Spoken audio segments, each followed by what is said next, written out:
everybody. We're the Leg Kick Podcast. And wow, I can't believe that racist rant Michael just went on about Nigerians off air. But I know, it was violent. Violent, man. Vile, absolutely vile content. Just spewing verbal diarrhea all over the microphones. Genocide multiple times? I think genocide was in there once or twice. Yeah. Ethnic cleansing, some kind of a final solution. Considering what's going on in the world today, I do not want my name attached to genocide at all. So let me get this straight. You're okay with your name being attached to Joseph Kony, but God forbid somebody... Well, the reason he's wanted attached to it is because Mike is planning on orchestrating this behind the scenes, evidently. He doesn't want to be... Well, silence is agreement, Mike, as you know. Anyways, everybody, we're the Leg Kick Podcast, coming off of a... Okay. We'll call it what it is. A card that was lacking in the fireworks, but the news week certainly wasn't. So we're here. We're going to talk to you. We're going to talk some news today. We're going to get into the card that was, and we're going to talk to you about our ringworm stories. Ringworm, the gift that keeps on giving. We've got story time today. It's a ringworm stories week. We've been planning on doing the ringworm episode or the ringworm stories for weeks now. David doesn't know what we're talking about. David's never had ringworm. David doesn't train jiu-jitsu. In fairness, I've never had ringworm either. But I went to boarding school in Nigeria. I definitely had ringworm. I have had ringworm. I have more ringworm than illegitimate children. Which is more than zero. Okay, I was like, what? Well, it's true. It's a true statement. It is a true statement. Anyways, you know what we do, but do you know who we are? Over here, we've got Michael Asiffo, former sports broadcaster for the Toronto Raptors and other sports organizations. It was the 905, but okay. Your credentials change every week. Like literally change like on a dime. Advocator for genocide of other African races, and current amateur MMA fighter. Wait, Michael. Is there even such a thing as an amateur MMA fighter? Like for the past 2 years or past a year? No, God, unfortunately. No. I know guys who've been fighting like in other places, but yeah, New York's been having events. There have been events happening. So Michael's basically just like, a motivational speaker who sometimes does like, physical stuff, like Joshua Fabia. So Michael is Joshua Fabia. More or less, that's honestly an accurate comparison. I think you might be onto something. Isn't he always advocating for kind of woo and, religious weirdness and stuff like that? Yeah, for sure. Come on, guys. You really got to center your chi for this punch. Yeah, off air, he give his talks like that. He's like, he pulled out one of those e-meters that they use in Scientology. He's like, guys, I've been reading Dianetics, and your Thetan levels have been far too high. Lay off my chakras, Michael. Don't touch I got a my vision chakras. from Tom Cruise. You must open up your chakras, David. It's okay. I had the weirdest MMA related dream I got to tell you guys about in a second last night. But next up, we've got David Agbaire, honorary Italian, a man with an air fryer and many other talents. Yes. And permanent host of the Leg Kick Podcast. See, this is how I knew I was old. Whenever we talked about air fryers and I was actually interested.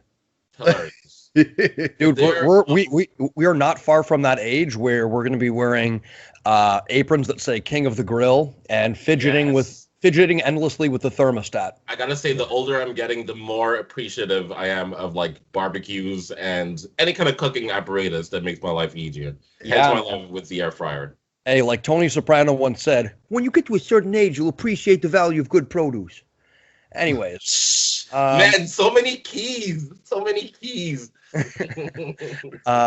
And I am the final piece to this dynamic, the cream in the coffee, MMA fighter, and all-round good guy, Stefano Hosko. It should be of note that we've called you a dick multiple times, but it's okay. Well, you are what you eat, Mike. Oh, damn, nice one. Kamikaze. Hit me with the full counter real quick. Before we get into the news, I want to tell you guys about this weird MMA related dream I had last night. So like many nights, I'm dreaming about fighting. But I'm in the back room getting ready to prepare in this sketchy event in buttfuck nowhere. And it's being held in what looks like a high school gymnasium. And I'm we all get our start. Yeah, and I'm there. And I'm in the state that I've been now. Like, I haven't been really training very much because of the pandemic, but I'm just there and I accepted a fight for some reason. So I'm in the back room just panicking, just like, ah! I'm in like a kitchen and I'm literally making that noise. I'm just like, ah! And my girlfriend's there and she's trying to pump me up. She's like, come on, you've got this, you got this. I'm like, hold on. I just need to charge up a little more. And I'm just like grabbing on the ground and I'm just like, ah! Yelling, making that noise. And then somebody you woke up and shit yourself. I wish. Yeah. And then my opponent, not my opponent, but the guy who was fighting before me came out with just the nastiest snapped arm that I've ever seen. Just snapped, bleeding. He's like, oh my God. Was he black? You know, huh? Was he black? Why would he be black? I'm just saying. I'm just trying to psychoanalyze your dream. No, he was white. In fact, he's somebody who I fought on the same card as and might cross paths with. Sir. That's very What's that? Progressive. That's very progressive of you, yeah, sir. Fuck white Freud people. would approve. Fuck white people, man. All they ever do is, ruin things. All right. Like hip hop. Anyways, that was my dream from last night. That's a weird dream. I just wanted to be on record that in his dreams, Stefano dreams of grappling other men. Yeah. Yes. What's your point? No point made. My point was exactly what I said. Michael, do you dream of other men too? Whoa. Do I look like no, I'm not gonna go there. I'm not gonna go there. Love is love, ladies and gentlemen. Love is love. Love is love is love. Love is love is love. I'm not judging. Okay, guys, shut up. Anyways, we're going to get into the news now. First off, and I think this is really what's gotten the people going, the people stirring. It's really got us riled up, and I think it gets the people going. It's provocative. What we've got here on our hands is, you might think it's the conclusion to a beautiful chapter in mixed martial arts, but I don't think so. I think this is going to yield some juicy details. And no one saw this coming, not even myself. Diego Sanchez and Joshua Fabia parting ways. Wow. This was the relationship, and it split. Yeah, you hate to see a power couple break up, right? I haven't seen a statement from Diego. I just read very briefly some stuff from Fabio where he's like, I started to see some bad behavior from Diego, acting like a celebrity and not tipping waiters, and he used me. Diego used me. It's like, oh, Diego used you. Did he now? Hey, sorry, Diego Sanchez is a celebrity, buddy. Yeah. Come on, that's the point. And also he said that Diego used him, which I thought that was hilarious. But I haven't read that much into it. I've just kind of skimmed over an article and seen the headline. But initial thoughts on this, real quick? I've actually seen a lot more stuff. He accused Diego Sanchez. Oh, is that Boomy and the other one? That is Boomy and Ginger, yes. Protecting. But go on. Yeah, no, I saw Joshua Fabia accused Diego Sanchez of using steroids ever since his high school days. Joshua Fabia accused Diego Sanchez of throwing a fight because the Nevada State Athletic Commission told him to. Joshua Fabia also said Diego Sanchez is special needs, and that was a quote red flag. Joshua Fabia, I believe, also said that Diego Sanchez is addicted to kratom. I don't know what that is. Kratom? Thank you, kratom. Kratom or kratom that's the weirdest accusation to make because it's a pretty benign drug. In fact, kratom is it's natural plant, and basically what it acts like a bit of a painkiller, and it's non-addictive and doesn't damage your body like opioids. So it's basically shown really good results for people in the military with chronic pain that got addicted to opioids to get off that and live a normal life. So if he is addicted to kratom, it's like, congratulations, you're a dick, Joshua Fabia. Like, he's using kratom to treat chronic pain as a natural alternative to opioids. Great. Okay, yeah, I didn't know what that was. That's like being like, and you know what? He's addicted to Advil. Only it's like not damaging to your body like Advil. Yeah, I thought Kratom was just like, that like element that Superman is allergic to. That was fucking awful. That's kryptonite, by the way. Yeah. Jesus. Anyway, That was terrible. Anyways, yeah. Weeks, no, hold on. I just want to say for weeks, like we've been peddling this story about the weird relationship, and now that it's actually broken up, we're all like, oh, what must have happened? The truth is, somebody probably, I would speculate that somebody intervened and was like, hey, let me take a look at your finances and let me show you how this dude is taking advantage of you. Yeah, like he did what? He made you make an OnlyFans? Hold on. You gave him what kind of access to your estate, Diego? Literally, like that's the key part for me. Like he had like I forget the actual term, but it's basically that he has power of attorney. Right? Yeah, power of attorney, which is crazy. Wait, Diego, and hold on. He's not even reciprocating? Like you're not getting any oral. Okay. Anyways, I hope every single MMA person who like covered this and tried to give that dude like time of day is calling him out too and calling Joshua Fabia out on Fabia throwing dirt at Diego Sanchez like he's got nothing to hide. Come on now, you should just walk quietly off into the sunset and say, hey, it didn't really work out. Diego's going through some things I don't want to go into. Have some class. He's throwing dirt at Diego like he's got nothing to hide. 2 weeks ago, these dudes were both hand in hand debating MMA media about whether they deserved to be kicked out of the UFC and how the UFC is so blah, blah, blah, so wrong and all that stuff.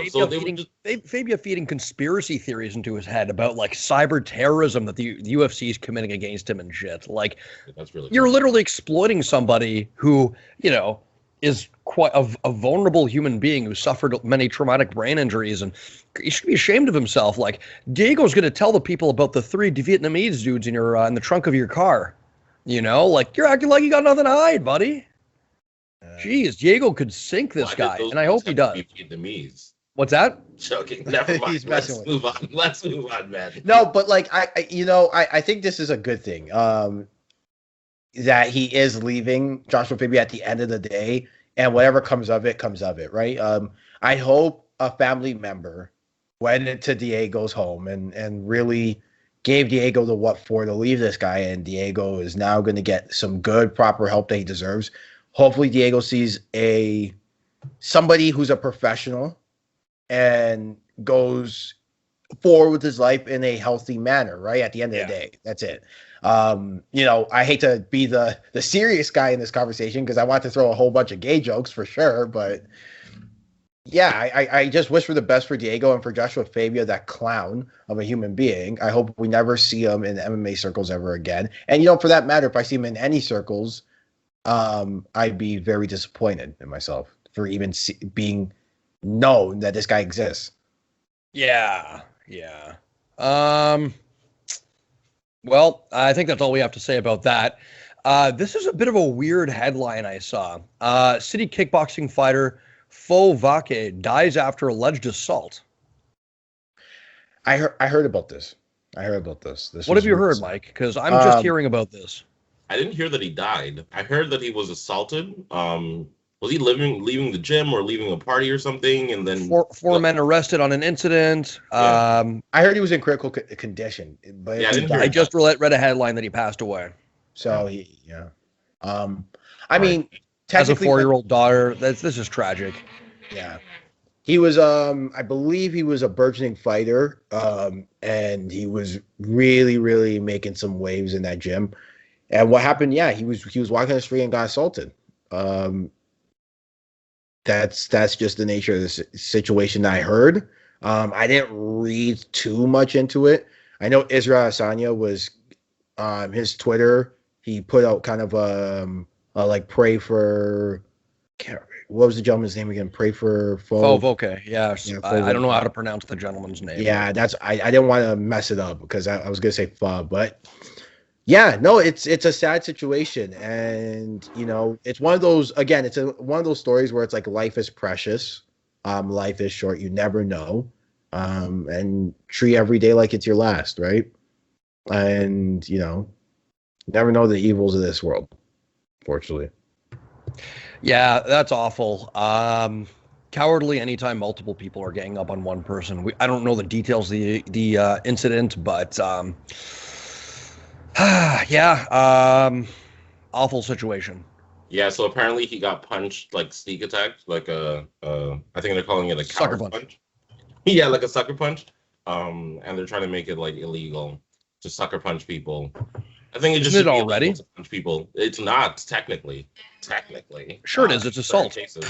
In Sucker certain punch. cases, I don't know. I don't know the details and the legality of everything, but still sad. I mean, there's also different versions of a sucker punch. It's like, is it sucker punch at a party where like you're drunk allegedly, or is it like sucker punch? Like, are you? Yeah. It doesn't matter. I'm not going to speculate on the different ones right now. Yeah. It feels inappropriate. So They always say that the hardest shot is the one that you don't see coming, and that's because your body is not prepared to receive it, obviously. And in the case of a sucker punch, when you're not prepared to get hit, again, we don't know the full details, but those can often be devastating. And there were there's 4 guys, exactly. 4 gentlemen. Yeah, I mean, look, at the end of the day, like it's a heinous act, right? To beat a man to critical condition and death. Like it's a heinous act, and I hope these 4 gentlemen get the full extent of the law. Yeah, absolutely. Next up, sorry, very, very sad, sobering news there. Next up, sorry, just passing along some headphones. We have fight announcement: Tim Meads versus Danny Roberts. Okay, not mad at it. Is that the 2 guys who beat Mike Perry, or is that 2 Danny of them? Did Danny Roberts beat him? Possibly. Let's see. What else do we got here? 1 atomweight Grand Prix postponed. Only David cares. I was going to say no one cares, but literally only David cares. Is Angela Lee still an atomweight? I don't think she's in Grand Prix will receive the title opportunity against Angela Lee. She's not in this this tournament, but she is still an atomweight, correct? Yeah. Next up, Kevin Lee to return against Sean Brady, undefeated Sean Brady. Fun matchup. 2 lightweights with very similar builds. Obviously a step down in name power from Kevin Lee after facing the current champion, or champion to be at the time, Charles Oliveira. Different styles, but both guys with very strong wrestling and jiu-jitsu pedigrees. Similar build, similar frame. Lee, I think, a little bit more advanced on the feet and has some higher level competition experience, but I don't mind this as a test for Brady and as, quite frankly, a test for Lee as well. Yeah, this is a good comeback fight for him to just see like where Lee's head's at, where, just how much Lee has recovered from that loss against Charles Oliveira. It wasn't like he took a lot of damage against Charles Oliveira, but it just seemed like he couldn't get out of second gear, right? And so it would be nice to see some added tools to the toolkit for Kevin Lee, and who better to see it against than a guy who's still a tough test in Sean Brady, but definitely not up in that upper echelon of competition. It's hard to say because we don't know what Brady's upside is, but it definitely is in name value at the very least a step down for Lee, which I don't mind. I still think he has potential. I knew obviously on a bit of a skid, but I'm like, who the hell is Sean Brady? He's the guy with that devil tattoo on his back. Yes, with that hideous Japanese devil. Really damn good. My question is, man, Kevin Lee, like, he's got to win this one, right? I was just looking at his record, and I think, like, in the last 4 years, he has 2 wins and, like, 4 losses, which makes him, like, 2-4 and 6. So he's really got to win this one if he wants to kind of, recover his reputation as, a top contender in the UFC and not fall into that kind of, like, middling, almost getting kicked out of the UFC kind of category, I would say. Yeah, this is which is weird because wasn't he a couple years away from being like the quote unquote like nightmare matchup for Habib? Yes. Remember when that narrative was out there? Can we also, this is a reckoning moment. We need to stop with these MMA narratives sometimes. If 2 guys haven't fought, can we stop saying, oh, he might be the one to, because we don't know. Like, you really don't know. And Kevin Lee's a perfect example. Like, we were seriously contemplating who could play, what lightweight could pose challenges for Khabib. And we, like, with all seriousness, said Kevin Lee. Yeah. No, pride in our heart. I think the most honest way to assess it is there might be some interesting things in his style that could present issues from Khabib. But let's be honest, and I'm going to come out for myself as someone who chronically underestimated Khabib up until that Gaethje fight, right up until the Gaethje fight. I think there's nothing wrong with saying, you know, there's something in this guy's style that we haven't seen against Khabib that could be interesting. But yeah, definitive predictions before the fight takes place, I'd be a little cautious from now on. Yeah, no, that's true. That's true. It's just, my whole point is like, it's so weird how the tide has changed in the span of like 2 years.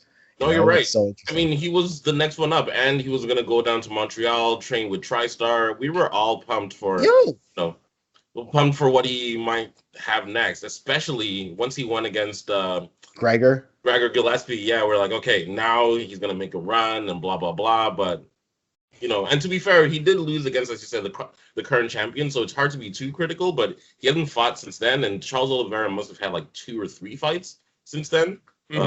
Since last March, Oliveira has definitely had at least 2 fights since then. So, yeah, I don't know, man. It just got me asking, like, is he not? I hesitate to use the word scared because, you know, you guys are fighters and fighters aren't necessarily scared. But is he hesitant to get into or reluctant to get into another fight because he's brushing up on some of those holes, because he knows that next loss could be so devastating to his record? Or, you know, maybe he just I don't know what's the reason for taking a year off essentially.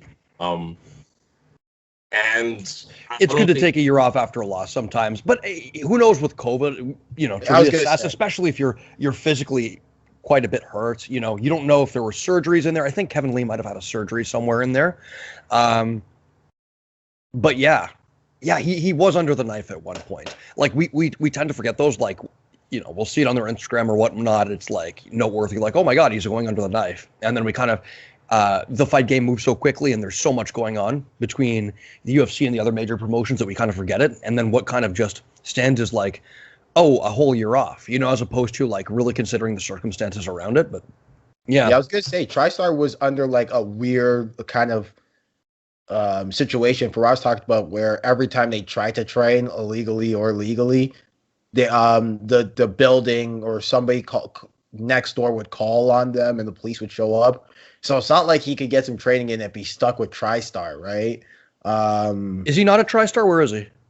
I'm just saying, let's say I'm pretty sure he did stay with them. If he did, it's not like TriStar was like open at 24/7 every day where you could get some work in, right? You know, I'm just saying caveats, right? Caveats. Right? So, moving on, Paul Felder announces his official retirement. Interesting. Legend. White pride. Yeah. Let's go. Wait, what? I said white pride. You heard me. I did, David. I did. A good, great white light. You know what I mean? Like somebody that the media has kind of like crafted as someone we should be rooting for just because, like, you know, look at this. Okay, shut up, David. Don't think that's the narrative behiund Paul Felder? I think you're trying to put a square peg into a circular hole. It's a little wow.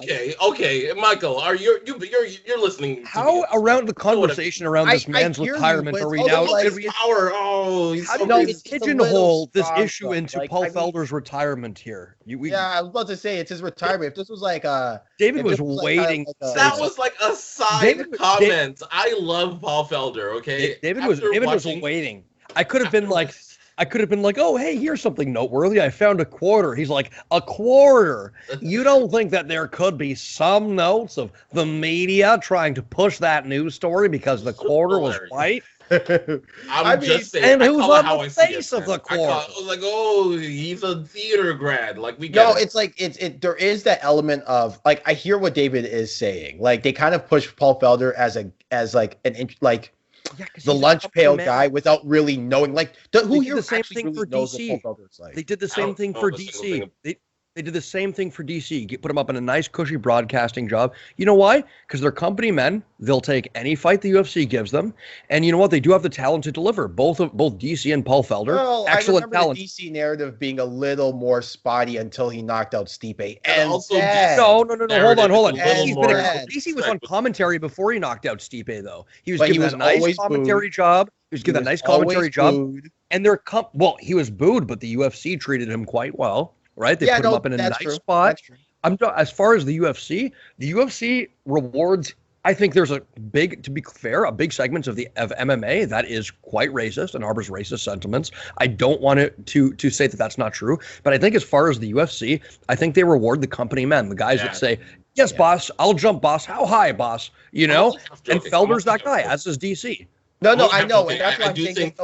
That's why I'm saying this is a little strong because it's the man's retirement. Let me finish my point. I didn't even get to finish my point. My point was like there is a media narrative, pushing Paul Felder as like this top of the division guy, which, to be fair, for a while he was.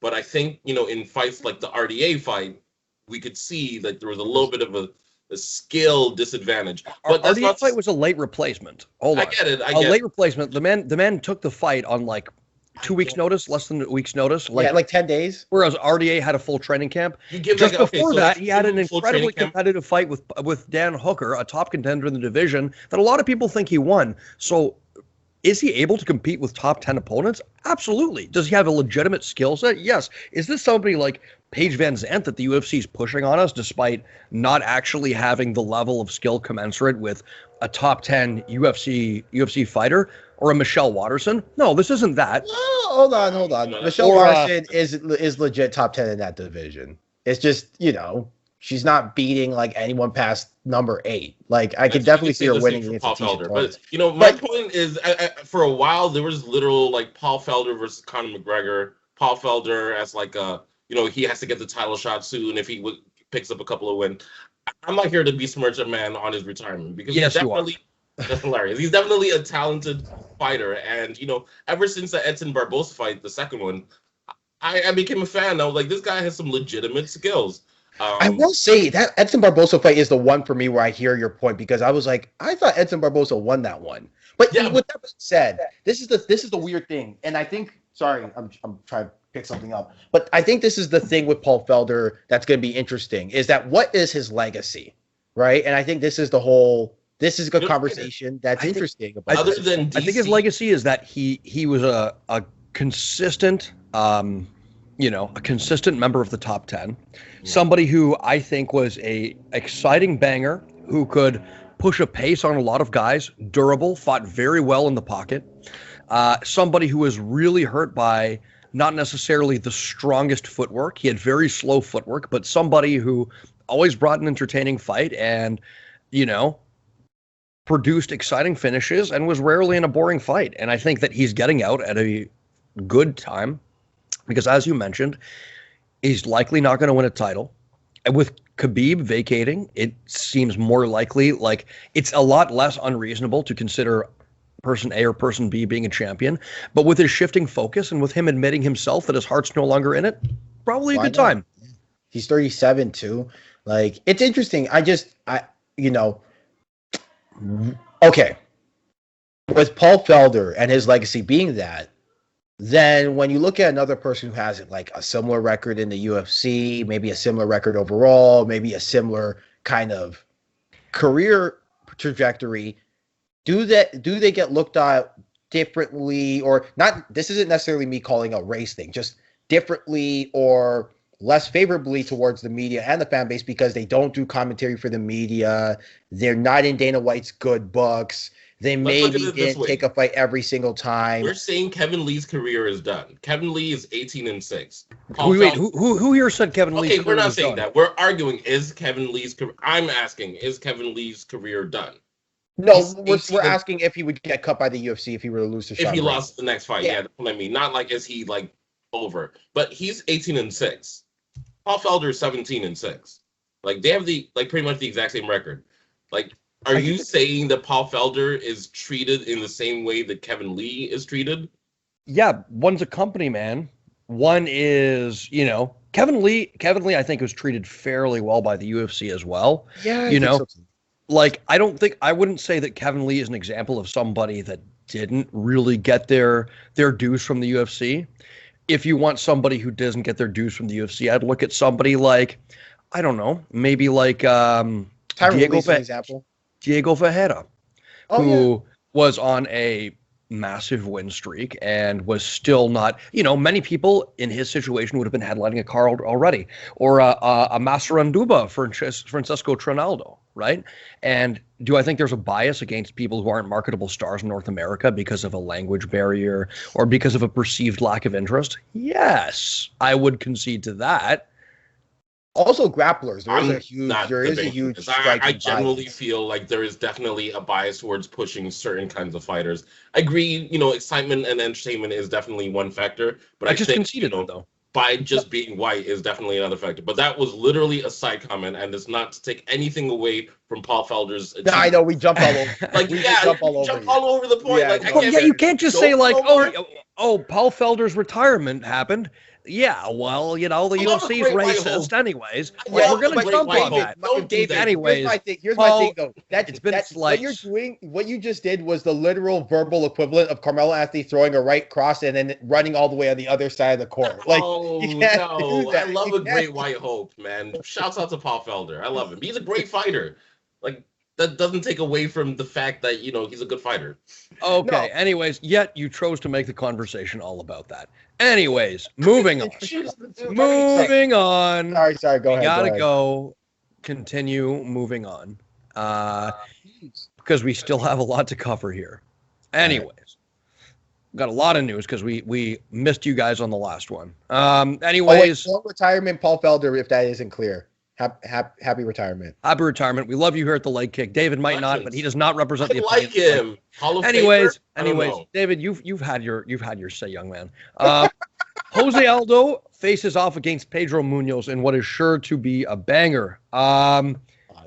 Interesting fight. I definitely think that Jose Aldo can capitalize on the speed disadvantage of that Pedro Munoz will evidently be at.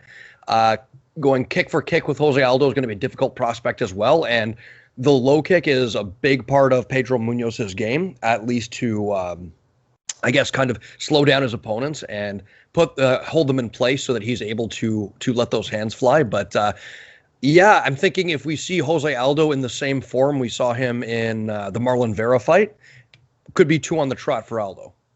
What I do like is that it seems like somebody's had a word with Jose Aldo and Edson Barbosa, and it's just like, guys, focus. That leg kick thing that you guys are pretty good at. Maybe if you focus on that, you'll be at the top of the division. So I'm excited to watch that. But yeah, that's honestly what I'm trying. I'm excited to see just if Jose Aldo can keep the feelings alive. Yeah, I mean, he's got the best leg kick. Oh well, no, it's Edson Barbosa, but he's one of the best leg kickers in the UFC history. Why? If he does it against Pedro Munoz, we're going to get a leg kick battle, which I'm always a fan for. I mean, that's the name of the podcast. So, yeah, I'd be excited to see that. I guess that it'll be an interesting fight to watch. I struggle to believe Jose Aldo is still fighting. No shots, but it just seems like a really long time that we've been talking about Jose Aldo. But because he's been fighting since he was like a kid. Yeah, he was like a teenager fighting in the UFC, if I'm not mistaken, or at least in his 20s, early 20s. When he was in WEC, not WEC, but he started his career, I want to say, at 18 years old. Because he was a guy who grew up poor, so he needed to fight to make money. So I think he started right away, as soon as possible. So, yeah, he started like right at 18. And was WEC champion at like 23, and then was, I think he was at the UFC absorbed WEC when he was like in like 24, and yeah, he's been dominant ever since. So true.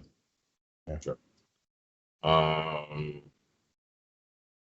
Did we talk about the GSP versus De La Hoya fight?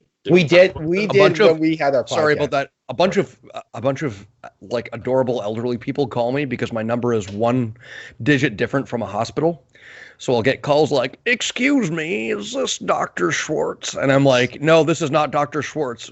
"Well, can I leave a message for Dr. Schwartz?" No, you got the wrong number. You see, like, they'll be like, "No, I'm leaving a message for Dr. Schwartz. Can you take it or not?" Anyways, sorry, what were you guys saying?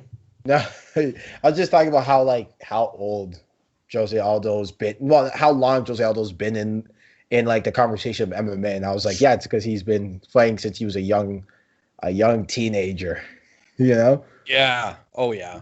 Yeah. He has been and still competitive even with the best of them. Oh, Jacare Souza no longer on the UFC roster. Yeah.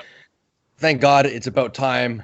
When Jacare is getting submitted, even though that was a very sneaky armbar that would have caught a lot of people, including clearly Jiu-Jitsu world champion. It's time to put it. Apparently the guy who faced Muniz is like a really highly regarded black belt though. Like, oh, I'm sure. Yeah. That's a high level submission that he pulled, and that was a disgusting arm break. Mm-hmm. Yeah. Oh, shouts out to Jacare, man. Another one of the legends of the mid 2000s, or let's say early 2010s. David, and if you want to talk about somebody who's criminally under pushed, it's Jacare. Like, sure. I remember back in the day, I think he missed his prime in the UFC when he was in Strikeforce and Anderson Silva was in the UFC. I remember people talking about, you better not bring this guy over from Strikeforce because he's gonna fuck up your golden boy. You know, yeah. like. And at the time, he may have had a good chance of doing it to Anderson Silva. Yeah, I wouldn't go that far. But, I mean, in terms of, like... Really? You don't think so? You don't think he could have gotten on top of Anderson Silva and submitted him? I do. No, I've seen nothing in Jacare's striking at all that makes me think that he would hang with Anderson Silva for even a round. Dan Henderson was able to take Anderson Silva down in Anderson Silva's prime, if you recall. If you could take Anderson Silva down, I guess. But even then it turns into a jiu-jitsu match, and then maybe it could be a little bit more competitive. But as long as I never knew Jacare was the greatest wrestler, though, right? Like that was the big. His takedowns aren't great, but he will get you to the cage, and that's. Anyways, legend. Alan Belcher back from retirement signs with BKFC to multi-fight deal. What year is this? 2006, and he's fighting Yoshihiro Akiyama. Yeah, geez. Not good to see, especially because Belcher, if I recall, retired because of some very, very catastrophic eye injuries, to my reckoning. And he seemed to be doing good in business. He had some courses going for gym owners and stuff. I don't know, man. And forgive me if I'm wrong, but Belcher is like his name to fame was a jiu-jitsu guy who fell in love with the hand. So I thought maybe if anything, Muay Thai guy who developed good jiu-jitsu. Huh? He was a Muay Thai guy who developed very good jiu-jitsu, was he not? Ah, that's it. That's probably it. Because I remember him being like a really good jiu-jitsu guy. Like got up to like I think second degree black belt if I remember correctly, but I might be completely off on that. I mean, he styled on Husimar Polaris on the ground. That, for me, was his most impressive performance. Nearly got him in a banana split. That for me was very eye-opening. Yeah, no, he's legit. He's legit on the ground. So that's what I was thinking. Like, why not do something like Metamorphosis or Submission Underground or ADCC? Sorry, yeah, ADCC. Yeah, right. Yeah. Like. You can make a lot of money off of that nowadays. There is a huge market for it. Bare knuckle throwing the big bucks at him, I suppose. I mean, they threw it at Rachel Ostovich too, and remember how mad I got at that, right? So, yeah, you got mad, but I recall you got mad because she wasn't opening an OnlyFans, not because she signed BKFC. You wanted her to rely on OnlyFans, I recall, as her stream. He was just mad it was a clothed fight. He was like, I thought this was going to be a bra and panties matchup. No, he's like, is this not the lingerie? Is this not the lingerie back fight to league? WWE, it'd be her versus Trish Stratus or something. It's not the lingerie fight. David like that one. No, but I just don't look. I think BKFC though, in legit can be classy, and they just choose to market it in a non-classy way. Yeah, there's no way you can make bare knuckle boxing classy. I'm sorry, David. I beg to differ. If you get some of those turn of the century mustachioed men, well, come over here, see. I'll slap you twice before next Sunday. And then you get everybody around them just like eating dinner at their table, just like watching. I will slap the taste of that chewing tobacco right out of your mouth, son. Like, oh, I think I got some blood in my pea soup. Yeah, no, I see you. We're off to fight the Boer War next Christmas. We'll be stronger men for it. Okay, last mention of white people. I feel that white people don't talk enough about the Boer War because that's just hilarious. Shame that a bunch of black people had to die. But that Boer War is it should be talked about more. Yeah, I agree. The British got their asses handed to them. by a bunch of farmers. And then they waited to do it again. They literally like sat back for like 10 years and were like, no, okay, now we're ready. Let's do the war again. Yeah, we can talk more about that on our history podcast, but a couple more things to talk about. This one for me is interesting just because another. Those SpaghettiOs. Can't hear you. I think we have about three or four things more things to talk about. It's okay because I foresee we won't be talking too much about the fights on the card. No. Yeah, like a few of them in depth, like the Garbrandt fight I definitely want to talk about. But this is interesting for me because something that I loathe more than anything else in combat sports, it appears it's being put to rest. And, man, there couldn't be a gun to this promotion's head any quicker. So Jake Paul has appeared to have signed with Showtime. That means that Triller, the absolute filth and sideshow, toxic waste, dog feces promotion is finally going to be put to bed, hopefully. But this is the problem, though. No. Showtime is going to now promote Jake Paul. Yeah, and Triller's going to be fine. Triller's going to be fine. Triller's fine. They're going to be fine. They're going to keep scooping up YouTube stars, putting them in these weird exhibition TikTok matches. Card, or am I tripping? Is that them? Is that them who's doing the YouTube versus TikTok card? Or am I tripping? Maybe, David, but they also... Triller is using this as a means of promoting money for their app. Triller also owns, what's it called, Versus. Which is like God. They do. They own the hip-hop battle thing where you get established artists to do their catalog, and it's 20 songs versus the best 20 songs from a different art. They literally bought it like this year. So like they're here to stay. Yeah, they're criminally overpaying for a number of things. I forget which boxer it was. True. That is true. And maybe anyway, let me not say anything that's legally, but anyway, yeah. Financial practices, and I don't know where the money's coming from, but apparently they got lots of it. But I agree, it's kind of like messed up that Showtime would stoop to the level, but not messed up because no, it's messed up. It's messed up. Let's be honest. Showtime, who prides themselves as a combat sports organization. There's no morals in this. Those days are over, man. Hold on. Is it for sure Showtime signed him, or because I know they got his brother Logan, but did they for sure sign Jake as well, or is that like a? Yeah, they've signed. They've signed Jake. Okay, so yeah, I mean, like this is the thing, right? And when I remember our Instagram put up a thing of when Logan versus Floyd was happening the first time before it got postponed, they were like, this date is the date that boxing died, right? Which was pretty funny. I like that line a lot. But Showtime put that up? Huh? Showtime put that up? No, it was our Instagram when they announced our Instagram put that. Yeah. Versus Logan Paul. I was like, that was a pretty funny line. I think this is kind of in that range where, I mean, at the end of the day, we're talking about Jake Paul. We're giving it press. This is what they wanted, right? Yeah, but I think boxing will undoubtedly outlive the Pauls, and this will just be a weird sideshow. I do think there's room for boxing in this stuff. I don't like it. I think it's a freak show, and I hate it.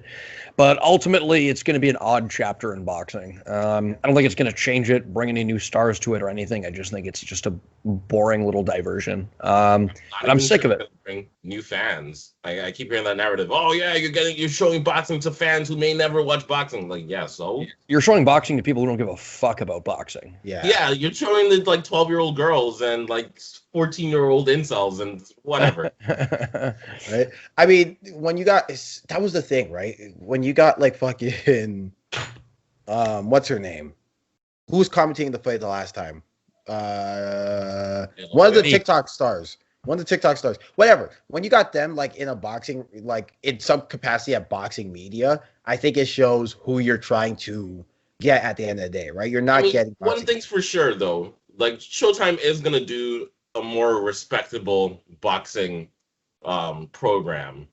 So their events are gonna be way better produced. So you got that to look forward to. But then again, as you said, I really don't know how to feel about this thing anymore. Like Jake Paul seems to be proving once again Only because I said we're not going to do a race thing. I won't go there. But just proving that certain kinds of people can just hold the world by the balls, essentially, and dictate what they're going to do. And nobody there, people are going to be mad, but nobody's going to police them. And eventually they're going to get what they want. Jake Paul also said that one day he's going to fight in MMA. That was Logan. Was that Logan? Oh, okay. Yeah, and in fairness, I've seen him roll. God, Michael, this is why he's going to do it. Okay, let's move on from the Paul brothers. Still haven't gotten to the card. We can hear your assessment of the Paul brothers jiu-jitsu later, Mike. I've seen him pull out a crazy guillotine once. I hate doing this because let's move on before I get some kind of. I feel like I'm getting typhoid fever just from coming in contact with this talk about the Pauls. It's making me sick. So Anthony Joshua versus Tyson Fury has fallen apart, and it looks like we're getting Deontay Wilder versus Tyson Fury 3. Wilder versus Fury 3. To which I have to say, thanks. I hate it. I don't mind it at all, and I would have liked to hear Jeremy's thoughts on this because my thoughts are you can when you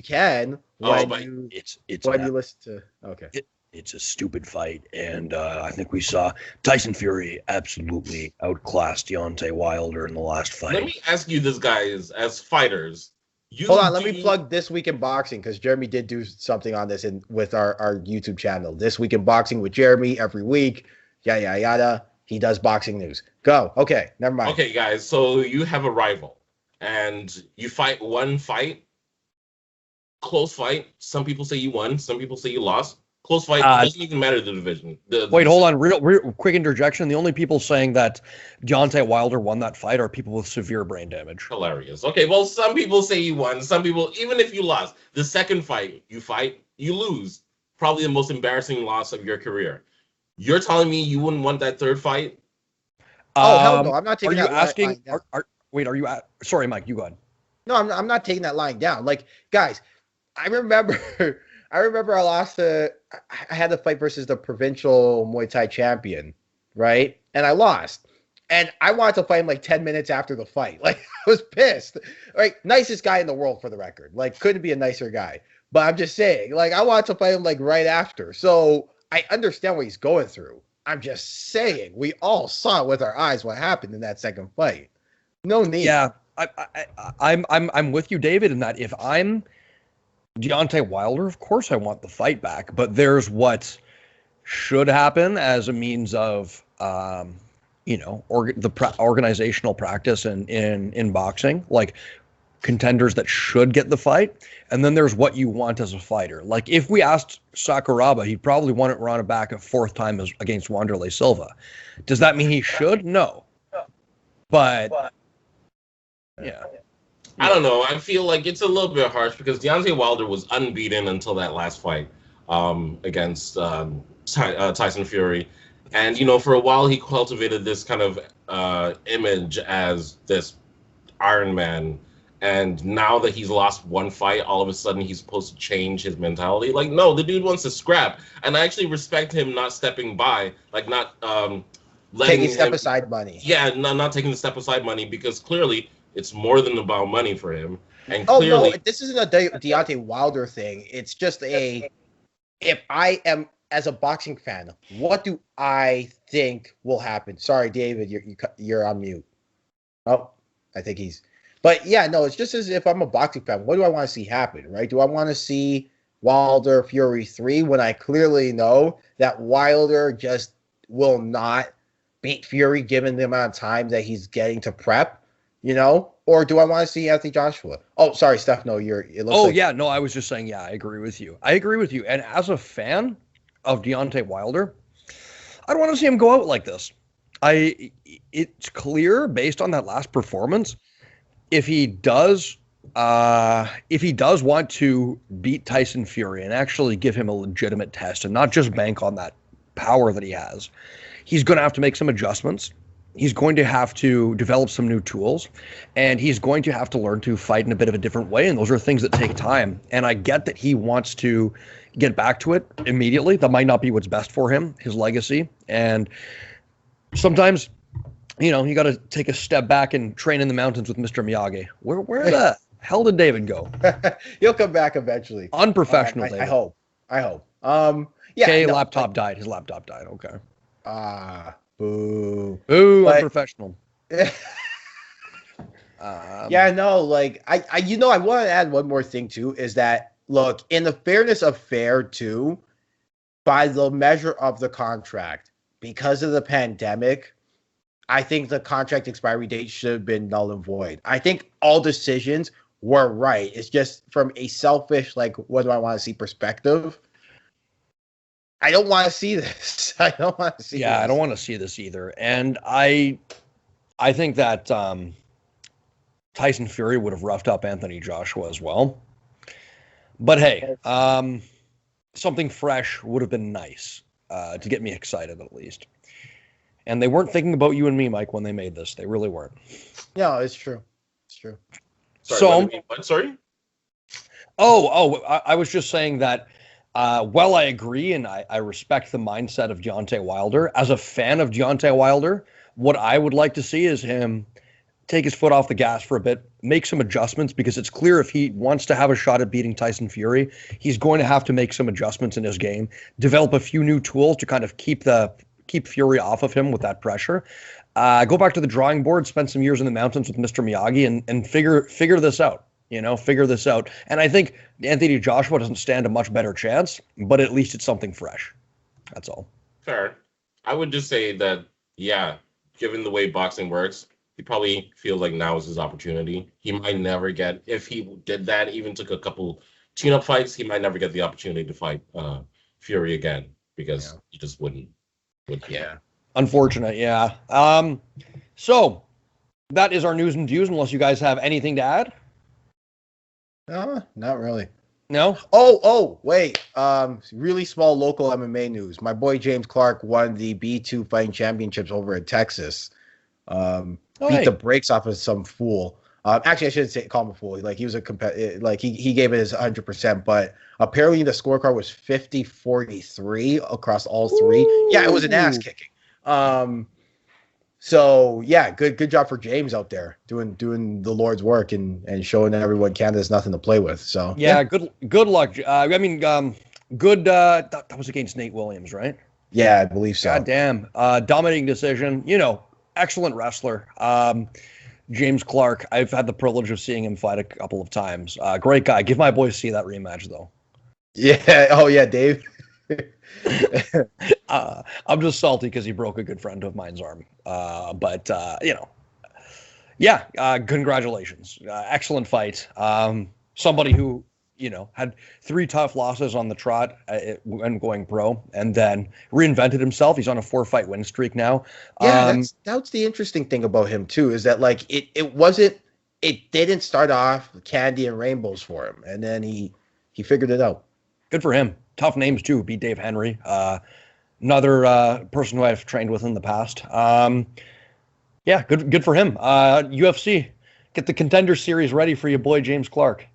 100%. If you're listening out there, if you happen to tune into this local MMA podcast. Yeah. So that was the news and views from the week. I guess we'll talk about this more, but to shout out my boy Paulie Fish, he's going to be fighting soon in June in BFL. Is it BFL or is it? No. It's in Vancouver, BC. Is it? It's in BC, but it's not BFL. It's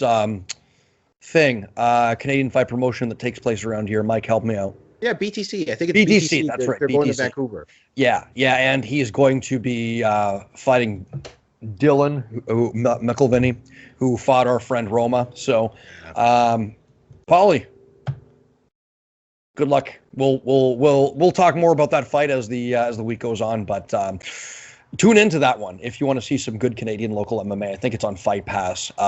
You'll at least see one very, very brutal knockout. I can guarantee you that.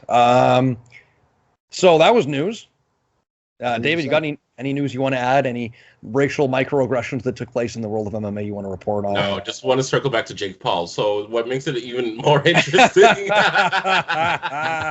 Bellator is under Showtime now. So man, it's happening. He's going to be fighting MMA soon. we'll talk about one or two fights on the Bellator card. I know Mike got his heart broken. You make one video about Valerie, right? He's Mike's simping out here hard for Valerie. all of a sudden you're a simp. Okay. So you make one video, all of a sudden you're a simp. Jeez, you make one donation to her OnlyFans. She doesn't have an. Does she have one? No. Do you see how excited this guy got? I'd be so disappointed. Oh, you'd be so disappointed as you forfeit your hard-earned money. Anyways, main event, weak card overall. Anytime you've got, no disrespect, he looked great in this fight, but Jared Vanderaa and, on the main card, it's, you're stretching it a little bit thin. Also, the placement of some of the fights on the card were a little odd to me. Jack Hermanson versus Edmund Shabazian as the curtain jerker. Really, that should have been co-main at least. Yeah. Co-main at least. Or even co-main if you want to put some shine on the Yan Xiaonan Carlos Barza fight, because that's, likely a title eliminator. I actually liked that fight. Oh, yeah, the grappling dominance. Absolutely. I was thoroughly entertained. But let's start where it counts. The main event. Holy, Rob Font. We knew he had an excellent jab coming into this fight. But, man, he gave Cody Garbrandt fits. And to me, Garbrandt looked very one-note in this fight. Trying to draw Font into the fence and potentially counter him. And Font would just back him up, double jab cross every time, sometimes throwing it more like a hook over the top. And then he would just eat Garbrandt from that position. Very careful to use his frame and not get lured too closely into exchanges. Garbrandt looked bereft of ideas. I thought he was going to deploy the low kick as a counter to the jab a lot more than he did. When he did, it worked, but unfortunately, he didn't do it as much as he could because he was backing up, and when you're backing up, it's difficult to kick. So Garbrandt looked like he was looking for that same counter he hit against the Sun Tzu on the fence time and time again, and it wasn't there because Font stayed disciplined and picked him apart. And Garbrandt, I'll say in the early rounds, sorry, I know I'm going on a soliloquy, but I just want to mention the wrestling was there. Especially in times when it appeared hurt, he would offensively go to his wrestling and took Font down.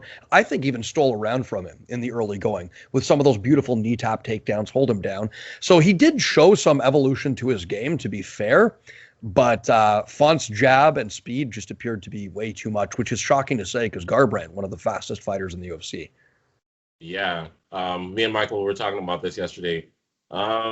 For me, yeah, that's one of the things that impressed me the most was not just the speed of Rob Font, because Cody Garbrandt is supposedly one of the fastest fighters in the UFC, but also the power of Rob Font. You could tell he was hitting harder than Cody that night, and also Cody didn't want any part of Rob's hands.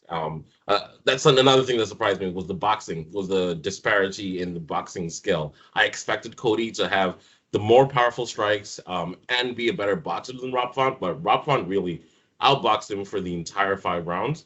As I said, he used the jab and used his distance well, and that right was money each time. And also every time that Cody Garbrandt, as he said, was shooting for the takedown when he was hurt, I thought Rob did a decent enough job of defending the takedown in the later rounds. In the early rounds, Garbrandt had his success, and I thought the fight could have been finished there had Garbrandt not tied up. But yeah, I'm with you. In the later rounds, he did a much better job of minding his P's and Q's, good use of frames, right? Yeah, not to get sucked in too close to the fence.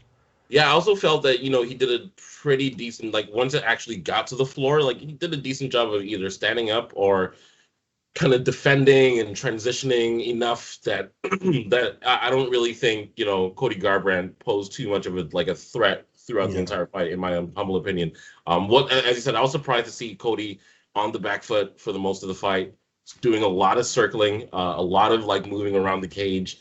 Once again, and Mike and I were talking about this yesterday. Maybe it was because Rob was doing not the most sophisticated of feints throughout the fight, but his feints were good. He was doing a lot of feinting, and as I said to Mike yesterday, it doesn't matter if you're doing a really sophisticated feint like Adesanya. At the end of the day, the feints that work are the ones where you respect the power coming behind. Yeah, the exactly. So yeah, respect the power, and you keep guessing. And Garbrandt didn't know what was coming at him. Garbrandt, who showed a decent jab in his fight, just looked so gun shy with his jab. He was swinging. Font was longer. For a while, they were exchanging like jabs and stuff, but like Font was hitting him more frequently, was hitting him harder, and when they go through jabs, but you know what? Let me add to that, because it's not like Font was throwing the jab and then like for example, Yan Xiaonan versus Carlos Esparza, which we'll get to. Yan made the mistake of getting too close to Carla, right? Yeah. And as a result, Carla just fell on either leg, would duck under a cross, duck under a jab, things like that. Whereas with Rob, he threw that jab from static. And I try to train my students on this, is that you can throw it going forward, you can throw it going backwards, and you can throw it in place. It doesn't always have to be jab forward, jab forward. And Rob did a really good job of keeping the distance between them where he could hit Cody and Cody couldn't hit him. Jabbing and movement, exactly. Goes together very well. It's true, like with a lot of very inexperienced martial artists, they will step forward on their jab every time, and you want the ability to control where that weapon's going. What are they called? The cartel, New England cartel team. It seems like everyone coming out of there has phenomenal boxing.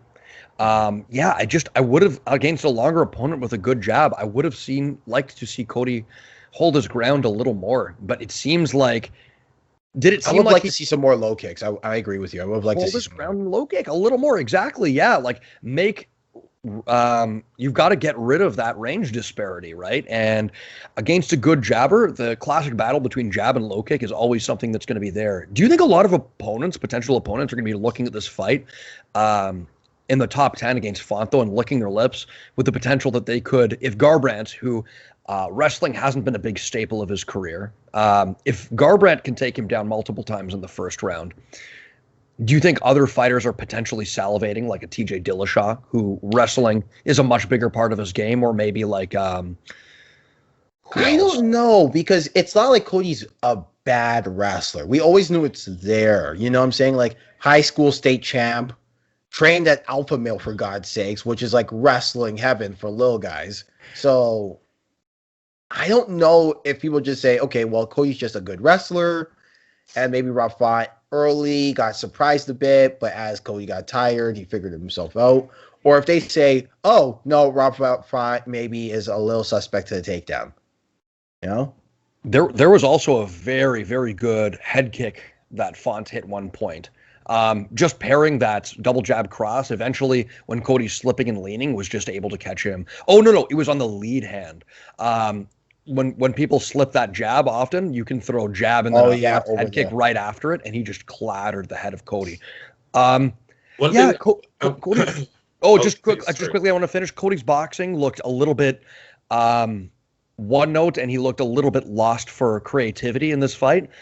There were new wrinkles to his game that give me confidence, but sorry, David, go on. No, I was going to say, one thing that did kind of impress was Cody's head movement. I thought, that was I felt like he could have built off that a little bit more, but eventually Rob kind of figured it out and was timing the head movement. And I thought it was nice. It was a nice way to get away from some of the punches, especially because Rob wasn't really throwing as many kicks as perhaps, not like he should have, but he could have thrown a lot more kicks. Especially he had a nice what's it called? A nice straight front kick that was really nice. I wouldn't call it a teep. It was more like a snap kick, honestly.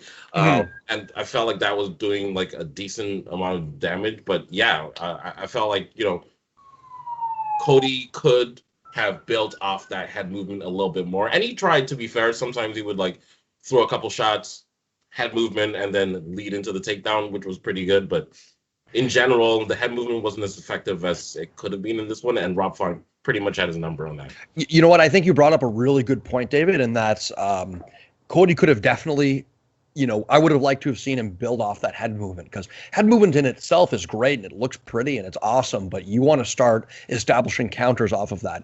And Rob Font, I think, for his part, did a really good job at not getting caught in those wild exchanges, limiting the exchanges to 2 or 3 punches at most, and then framing off of Cody and using that frame as a way to stall the action. Because, yeah, once you get lured to those longer exchanges with someone with the speed of Cody, you don't want to be hooking with Cody. Nobody wants to be, because Cody can hook with the best of them. Keep it straight, keep it long, and that seems like the, And do you know what I'm thinking of now that we're even talking about it is the Dominic Cruz fight, where essentially it's just one big swing and miss party for Dominic Cruz as Cody Garbrandt is pretty much dancing around the cage.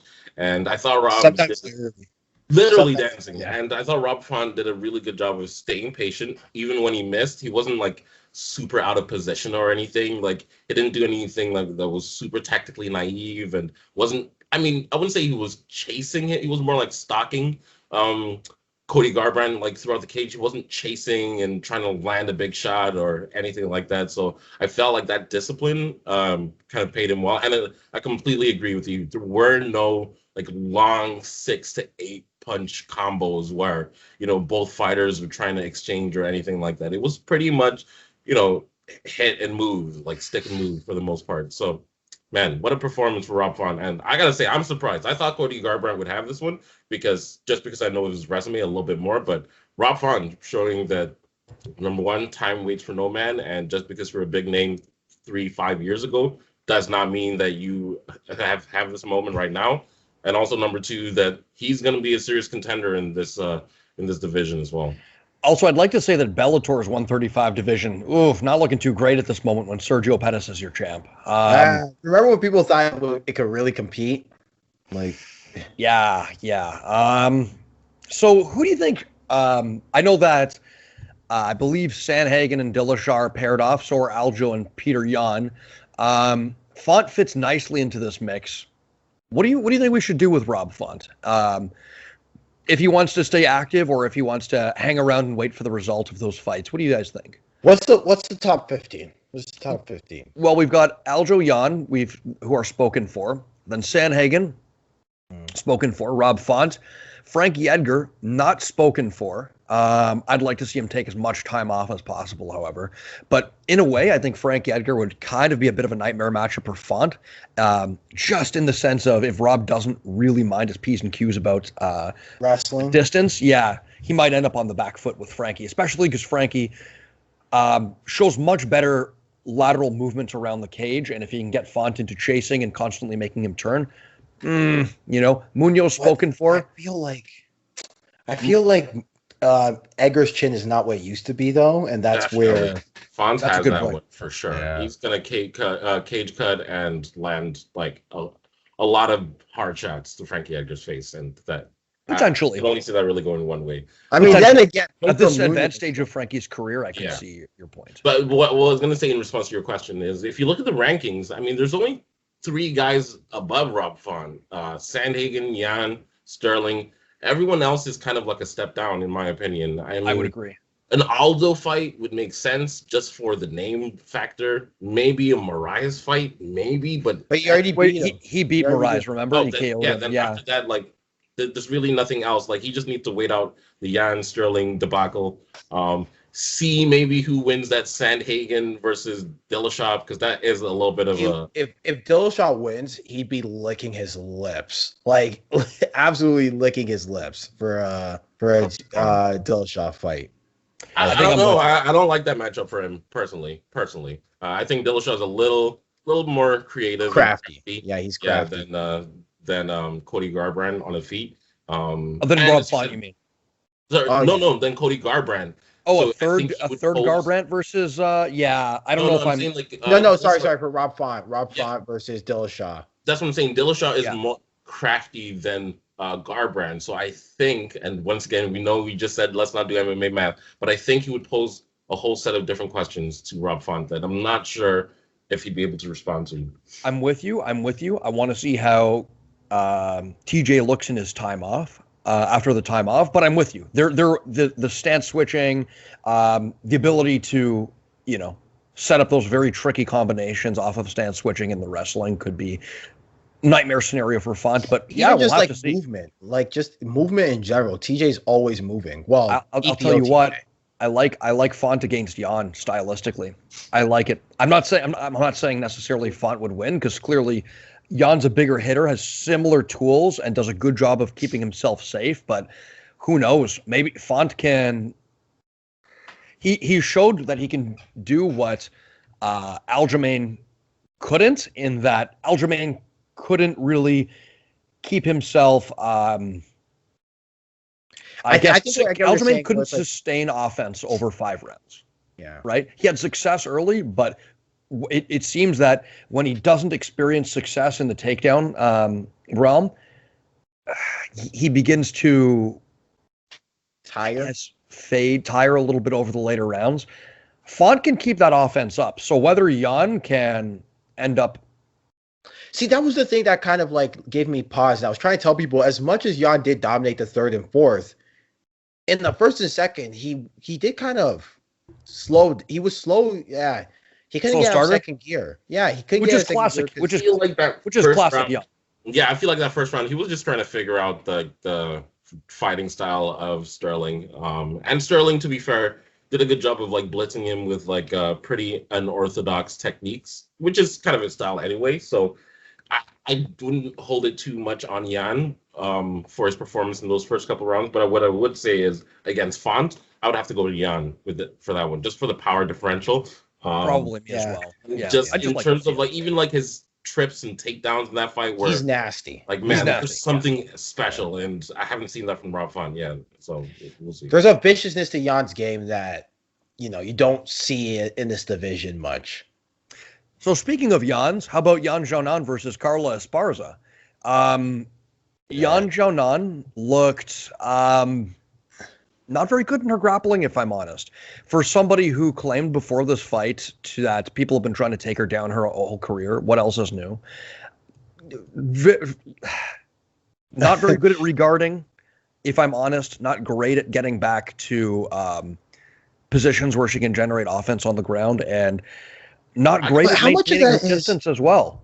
But how much of this was Carla just being a wrecking ball, though? Like, Carla Esparza is the most underrated and disrespected female fighter in the UFC, in my opinion. Because take it easy. Because after the Joanna fight, people kind of thought this girl couldn't hang. And yeah, if you look at the Joanna fight, she got her ass kicked. But yeah, I'll be honest, I was not. Go on, Mike. Sorry, no, I was just saying after I think she took some time to figure herself out in the wilderness, and don't look now. I think she's won 5 straight. Yeah, she's on a winning streak of like 5 or 6 in a row.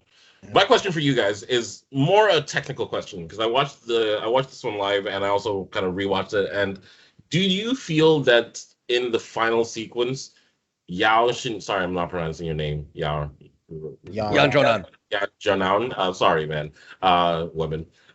Do you feel like she made a technical mistake in putting her hands in between Carla's leg, which is what led to the crucifix? Yes. Yeah. It didn't seem like. Sorry, go ahead. I was gonna say it didn't seem like. I mean, I'm sure Carla was trying to like scoot over, because you could see her past the legs, and as soon as you pass the legs, you can see her kind of like fishing around for the arm. But it was almost a weird sequence where like she must have been like landed like an elbow or something, and then Yan like kind of doubled over and put her arm like close to her foot, which ended up like being in between Esparza's leg, and that's what led to the crucifix position. Like, do you think that was a technical mistake, or was it just in bottom side control? Unless you're on your side and pushing off and shrimping and getting to a better position, if you're on your back, you have to keep those arms in tight. You have to. I also feel like into the position almost. No, but that was the thing, is that Carla rode it. So this is where I get really impressed with Carla, is that Carla actually did ride that out, because Yan tries to shrimp, but she extends her hands. There's almost such a thing as shrimping too, like extending too much when you shrimp, right? You want it to be kind of like a more explosive push movement, more so than like you're up and then you push and then you up and you push. That's what you teach to like people to do the warm up, right? You don't want to do it all the way. You kind of almost want to like use a frame, because what's happening is when you extend, you allow someone to grab your arm and kind of ride you into that Kezakatami like Carla did. So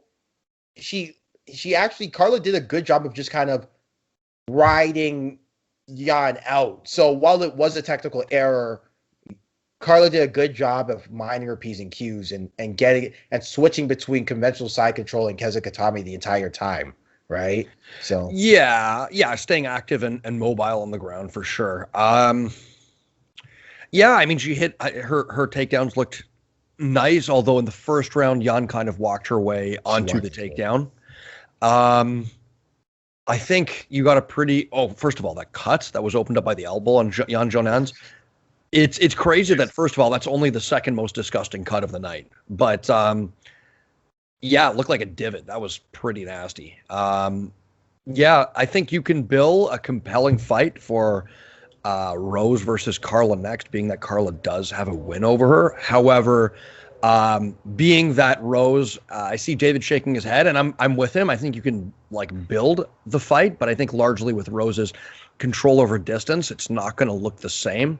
Rose's control over distance is methodical, and I don't. And if Carla's forced to stand with her, it's a nightmare. But hell no, yeah. With Carla's size or lack thereof for the division as well, like I don't see her hurting Rose. I could see Carla versus Rose actually being a competitive fight because I think if Carla can close the distance on Rose, we could see a pretty interesting grappling exchange, in my opinion. Which I would actually kind of favor Carla, weirdly enough. But honestly, I still think that goodness, I can't believe I do it. Weili Zhang deserves a rematch against Rose, in my opinion. That's just my opinion. And I would like to see like Joanna to have a go also, either against Rose, against Weili, or against Carla. Before Carla gets you can't get the title shot. I can hear an idea of a Weili, Joanna Carla 2 and a Weili Rose rematch. I can hear that. I'm down for any kind of permutation of those four. I would say not Weili. Sorry, Joanna. I say here's what I say, and it depends on whether you want to keep the division going or not. Right? How quickly you want turnover in the division, and here's why I say that. I think Weili should take some time off. I personally do. First time being knocked out, recover. You don't want to jump back into it too quickly. I think Joanna versus Carla would be interesting, but you got to sit there and ask yourself, do you really want to kill off contenders in a division that's not really, it's to be fair, it's not, there's some contenders that are up and coming, but I think Joanna defeats Carla pretty handily. I think what you could do is maybe have Joanna versus Weili too for a contender matchup, and then you have Carla there as a contender, fresh contender for Rose, and then you've got Mackenzie Dern and a few others waiting in the Jan Jaroba too is there, although she lost to Mackenzie Dern. Jan Jaroba, although with her grappling credentials, she's still compelling, although, who else? We've got, who am I missing out on here? Women's strawweight, let's see. Oh. Who do we got here? Okay. We got... Okay, sorry, Laura Murphy's in 125, I was about to say. Marina Rodriguez, although she's coming off a loss to Carla Esparza, 2 fights previously. Jan Jonan, not really. Claudia Gadea, no. Claudia Gadea, Tisha Torres. Gadea's coming off a loss to Jan Jonan, though, and with her loss now to Esparza, I don't want to play MMA math, but it's a rough one. It's a rough one. I think Dern's an interesting contender in there. Hibas before she lost to Marina. Yeah, you see what I'm saying? Like, the division's not exactly stacked for contenders, and I think if you've got Rose, and let's say if she is able to overcome Carla, then you've got the winner of. You see where I'm going with this? Weili versus Joanna, being that I think everybody wants to see that fight again. Yeah, everyone, her mom wants to see that fight. Well, but this is where I get to Carla. Who says that Carla can't beat Joanna if she gets a second try at it? Right? Like, we saw that first fight, and yeah, it was a slaughter, but it's like, right? Yeah, they're both very different fighters. I see your point. It just, and she could definitely beat her. I just think, is it worth the risk in a division where you have about 4 or 5 good contenders? You know what I mean? Mm-hmm. Let's see. Let's see. I guess we'll probably talk about Tafa Vandera next. Vandera showing skills I didn't know he had. He looked very good. I thought his decision to be on the main card was questionable, but good use of a left hook counter, stepping to the outside, good body kick. Yeah, good volume, horrendous cut. Looked like Texas Chainsaw Massacre. Guys, anything? Classic heavyweight fight. Classic heavyweight fight.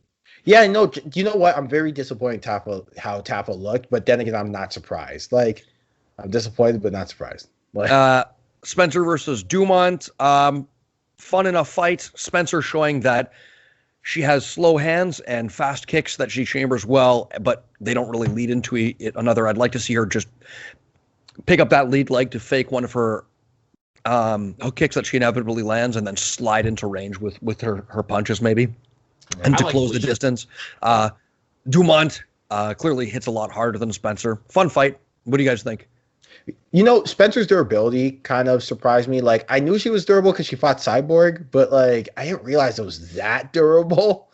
You know, like she took some stuff like blush. That's interesting. The thing about Spencer and her hands is that, like, I would like to know if maybe she could benefit from like a feint every once in a while. Like, sure, because her hands aren't really that fast. But if you can all of a sudden start feinting now and you work on some fluidity stuff, she can look a lot faster and be a lot more deceptive with women. Yeah, right? She should be picking up that lead leg every 3 seconds, and then you don't know whether she's going to slide in behind it and start throwing punches, or,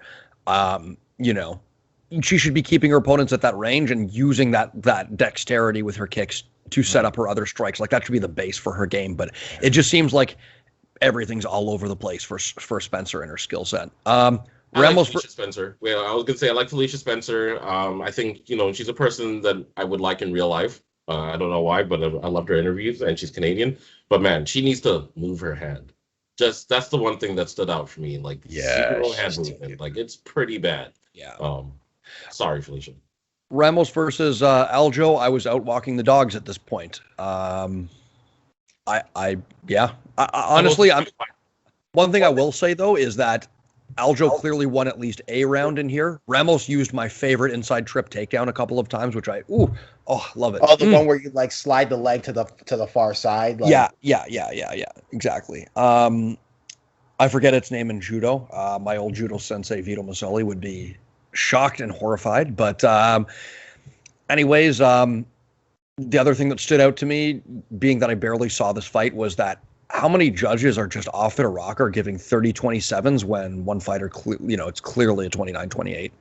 Yeah, I gotta say, there was a judge who gave a 47-48 round in the Garbrandt Font fight, and I could see a 49-46, but 47-48. Yeah, where are the 2 rounds for Garbrandt, honestly?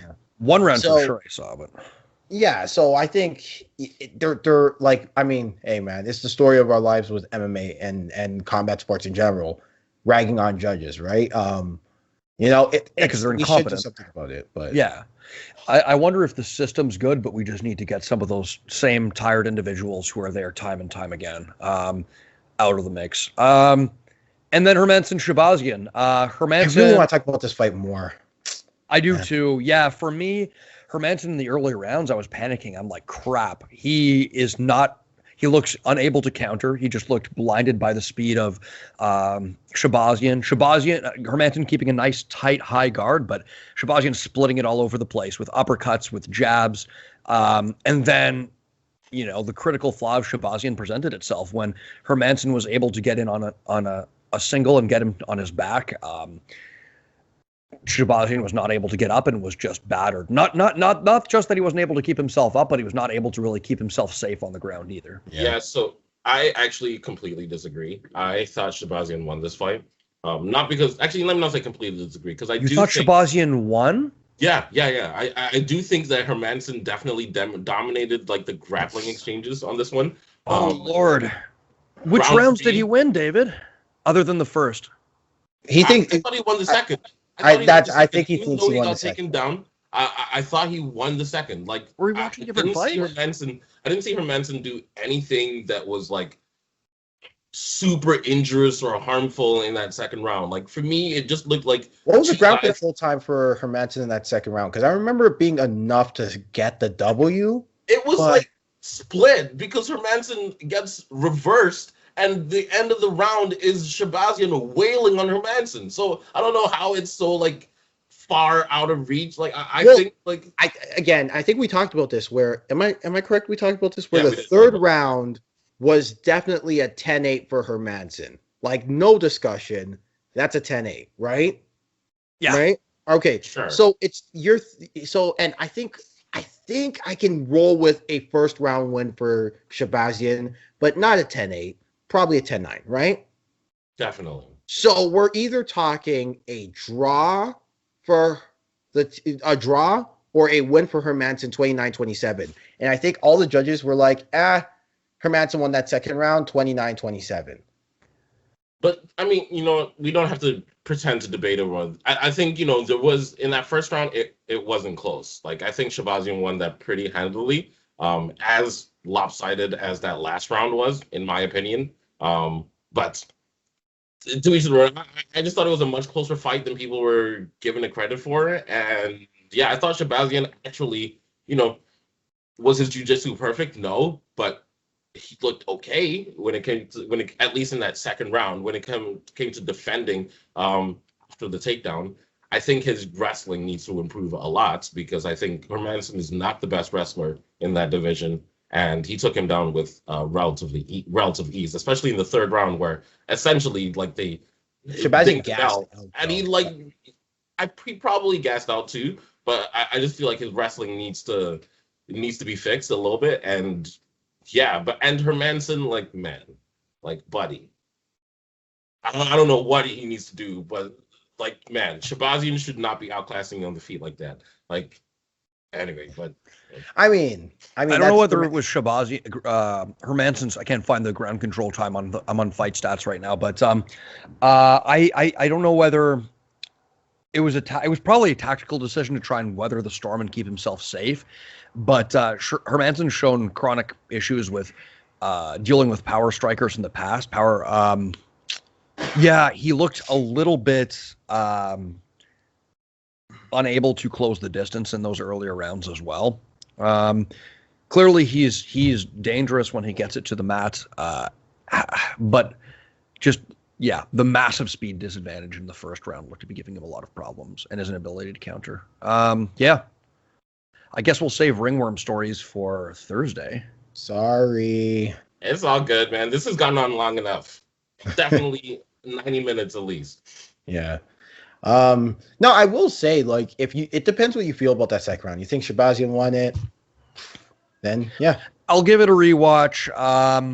But thank you for tuning in, ladies and gentlemen. If you like the podcast, subscribe, tell your friends about it. Follow us on all social media platforms. You can find the podcast where you can find podcasts anywhere, literally anywhere. Mm-hmm. Check under your pillow at night. You'll find our podcast. And if you can't find it, send us an email and we'll send you a bootleg link. Don't worry about it. So we are the Leg Kick Podcast. To play us out, Mike, what does that mean? Fuck it, we'll do it live. Do it live. Throw a pen somehow. They just throw a pen. In the crazy mix of. Oh, by the way, guys, Jeremy's here, but I can't show him because Jeremy's here. Yeah, Jeremy's here. Jeremy, come say hi. Jeremy is here. Hey guys, how's it going? Oh, real quick before we go, Jeremy, come here. Jeremy, come here. You gotta we gotta get your take on the big boxing news, real quick. You know what? I'd rather have this voice. Than your squeaky ass voice, bro. Anybody in the world would rather have your voice. No. And also, I'm not gonna be summoned like some. Give me a dog. Slave boy. By some. I'm not gonna be. No, I'm only gonna go to say slave, but like some. Like Boomy. Yeah, David's always trying to make it a race thing. You are, David. I gotta call you. All right, Jamel Hill. Jeremy. You know what he literally did? It didn't have to get racial. Jeremy, you know what he literally did earlier? Jeremy, we're talking about Paul Felder's retirement, and David somehow made that about race. It don't gotta get racial all the time, but Jeremy, did you guys enjoy the undisputed fight at 140? We didn't watch that one, Jeremy. We didn't watch it. We're not going to pretend like that. A lot of boxing fans didn't watch it. It wasn't that produced, but I enjoyed it, and I also enjoyed We want your thoughts on Fury versus Joshua, man. Fury versus Joshua. What's going on with that? Fury versus Joshua fell out, and it's now Fury versus Wilder 3 has been booked. Jeremy, you personally promised us that fight was going to happen in August. Garbrandt, what's the deal? Yeah. I've yet to watch Font versus Garbrandt. I'll touch on AJ and then I've yet to watch it, but I'm surprised I picked Garbrandt. Fury Joshua. I actually have faith that it'll happen, if not late this year, very early next year, because it was actually really close to getting done. I believe it was close to getting done. But it fell through, Jeremy. They booked. No, he knows it fell through, but he's saying like after the fact. But they already booked Fury Wilder instead of Joshua. No, and also, Jeremy, they're saying that Joshua has to fight Usyk next. Yeah, that's mandatory. Correct. So exactly. Fury has to beat Wilder, and Joshua has to beat Usyk for that to happen. But I just want to speak to all the MMA fans who are trolling the boxing community for this fallout, because I just want to tell you guys, like, you guys don't understand. If Deontay Wilder really believes in his heart that Fury cheated, Fury did this, Fury did that, whether he's right or wrong or any of our opinions, Wilder should take that fight. He should take the opportunity to avenge himself. But no one's disagreeing. It's just we saw what we saw. We know what we saw. But the fight was close to being done. AJ and Fury was going to happen. Mm-hmm. So, but it was just like this, like the Prince of Saudi Arabia, Prince Khalid. DJ Khaled, another one. I'm not involved in this. I'm not making fun of no Saudi royals. Dude had the money up. He had the money up to make Wait, this. hold on. David will call out like minor sports organizations in North America on racism, but he's not willing to call out the Saudi government that partakes in slavery. The Saudi government. The Saudi government that. Listen, because I'm not trying to die. Okay. There's a difference. The Saudi government that executes people for witchcraft, that crucifies people. Erase this, Michael. Really? Censor this. Wow, David. I'm scared for my life. I don't want to die. He's like the fake corporate woke guy. You know what I mean? Like he's the guy who's like, wow, Coca-Cola used they pronouns. I only protest against the people who won't kill me for it. There it is. Well, with that being said, the official stance of the Leg Kick podcast there by Jeremy. Mike, to play us out, what does that mean? All right, in this crazy mixed up world where Fury and Joshua is being, postponed and taken away from us again, just remember, you got three things. You got life, you got family, and Jeremy's deep voice. Take it easy, everybody. Buddy. Peace out, guys.